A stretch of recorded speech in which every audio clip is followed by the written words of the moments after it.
Iran के लिए बड़ा खतरा है, बहुत बड़ा खतरा। मैंने पहले ही कहा था कि ईरान इजराइल के निशाने पर है, वो इजराइल ईरान का पीछा नहीं छोड़ेगा।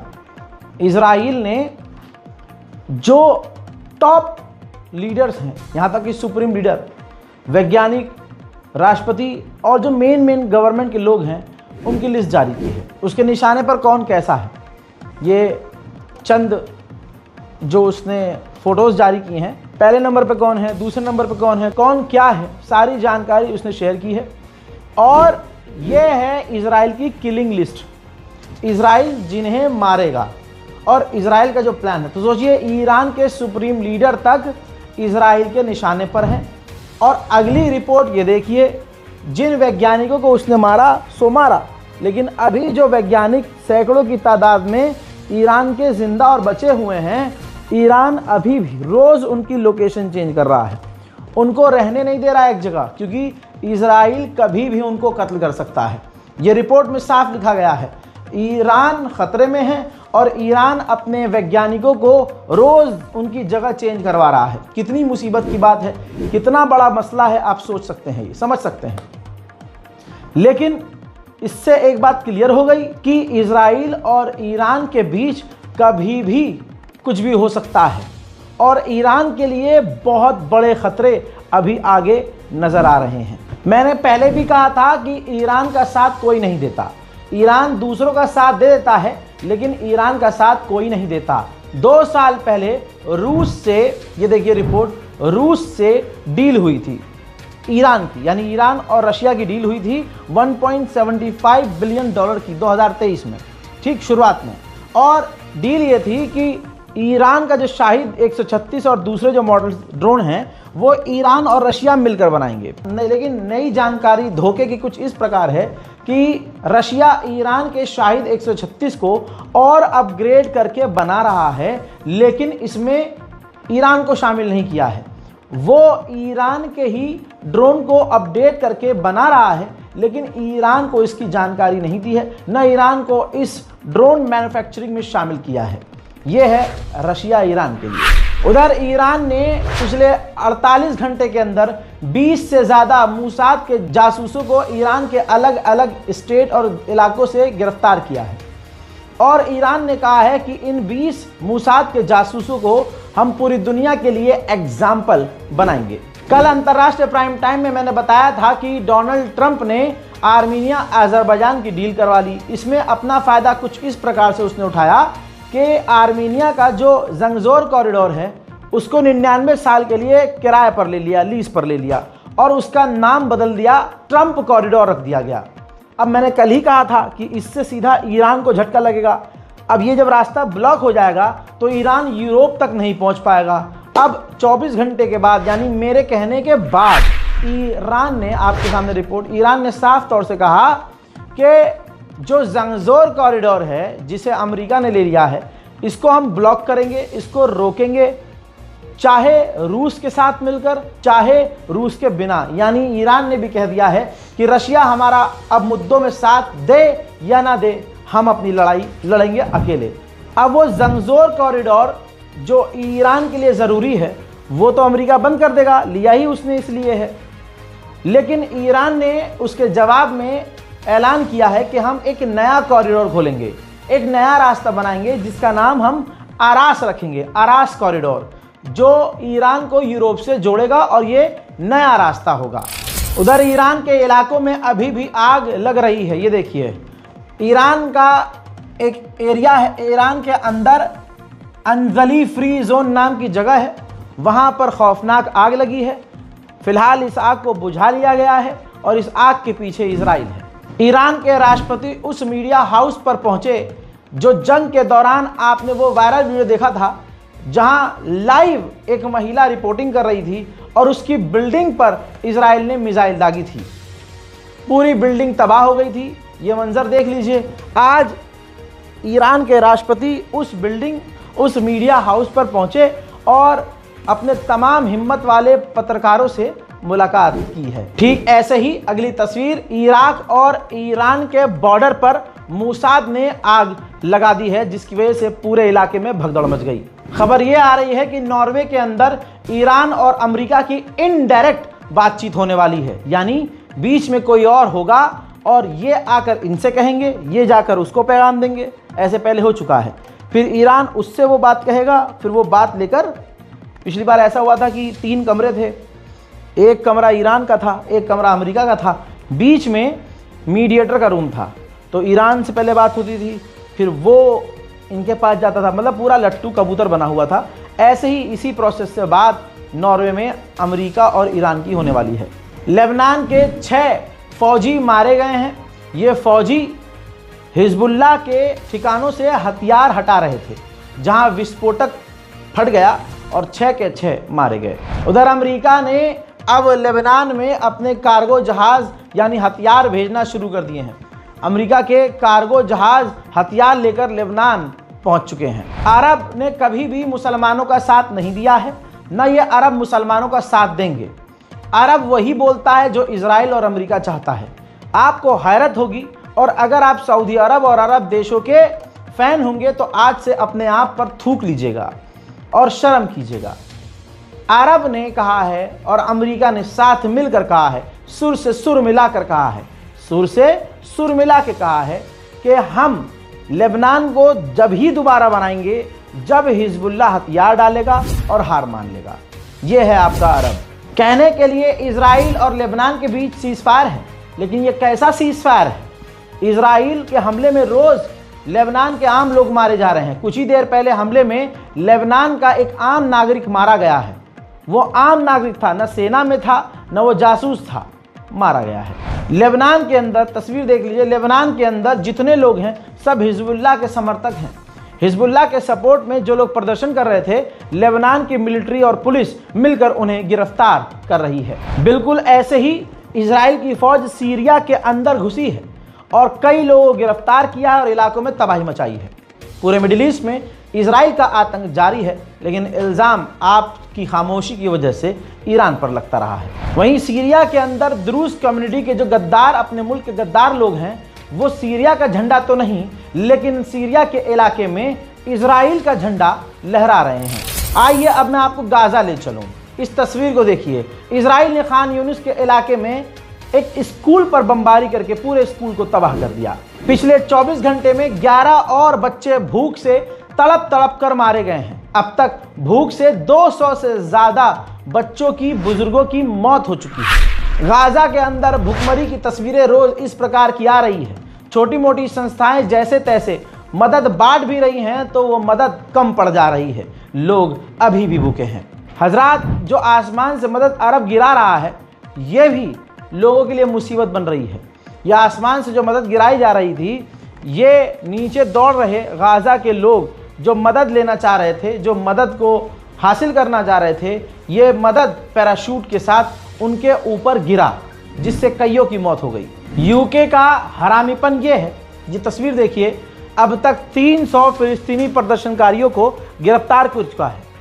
यानी जो ब्रिटेन के लोग हैं, जो अंग्रेज हैं, जिनका दीन से, इस्लाम से, मुसलमानों से कोई लेना देना नहीं है, लेकिन अगर वो हक बात बोल रहे हैं तो 300 से ज़्यादा प्रदर्शनकारियों को ब्रिटेन गिरफ्तार कर चुका है। जो भी, याद रखिएगा, जो भी इजराइल के साथ होगा वो कुत्ता होगा, एक नंबर का घटिया किस्म का हैवान और आतंकी जैसे उसके काम होंगे। ज़रा इसको देखिए, ब्रिटेन की पुलिस ने किसे गिरफ्तार किया है? जो चल नहीं सकता, व्हीलचेयर पर है, जो माजूर है, पहली बात। दूसरी बात, वो आंख से देख नहीं सकता, वो अंधा है, सिर्फ बोल सकता है और थोड़ा थोड़ा सुन सकता है। ऐसे माजूर जो फिलिस्तीन के लिए आवाज़ उठा रहे थे, उनको भी ब्रिटेन ने गिरफ्तार कर लिया है। वेस्ट बैंक में फिलिस्तीनियों के मकानों को तोड़ा जा रहा है और उन्हें 24 घंटे का टाइम दिया गया है कि 24 घंटे के अंदर अपना इलाका, अपना घर छोड़कर यहाँ से दफा हो जाओ, वरना तुम्हें मार दिया जाएगा। सुन लीजिए।